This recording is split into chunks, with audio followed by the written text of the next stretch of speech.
না ব্যাপার হলো মুস্তাকিন, একটা ডেলিভারি ম্যান সে নতুন অবস্থায় মার্কেট যতই কস চিনতে পারবো না। তাকে মিনিমাম 1 মাস মার্কেটটা চিনাইতে হবে।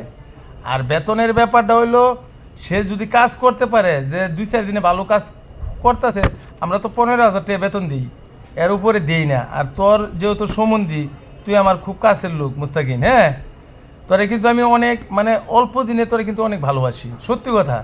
তোরে বুঝোস না, আমি তুই তুই করে কইতেছি। হ্যাঁ, তো তোর প্রতি আমার একটা মহব্বত ভালোবাসা আছে। এখন দেখ সে কি কাজ করতে পারবে না পারবে না, এর আগে চিন্তা কর।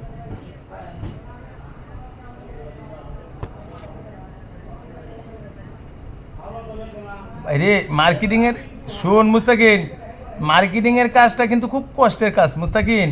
এগুলো কি সহ্য করতে পারবো নাকি আগে দেখ চিন্তা করিয়া।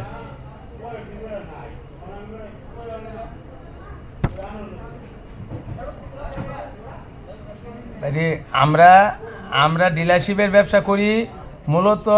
ডিএসআরের কারণে ডিলারশিপের ব্যবসা আমরা টিকাইতে পারি না। এখন যদি সে আইরাই কাজ না করে আইরাই বলে যে আমার বেতন দিতে হবে, একদিন কাজ করবে সে একদিনেরও বেতন পাবে যদি কাজ তার ভালো হয়, ঠিক আছে।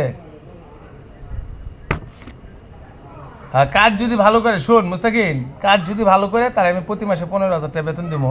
3 শুক্রবার ছুটি পাইবো, 1 শুক্রবার ডিউটি করব, ঠিক আছে। 3 শুক্রবার বন্ধ থাকবো, 1 শুক্রবার খোলা থাকবো।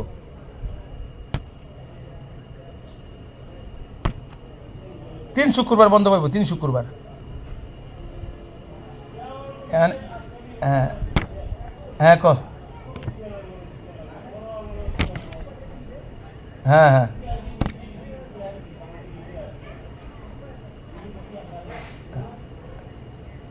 আইসে আইসে। তুই কবে আনতে পারবি এটা আগে, আনতে পারবি কবে তারে? হ্যাঁ, তাহলে বাঙ্গা মাসে তার এটা মার্কেটটা চিনে আলাক, ঠিক আছে।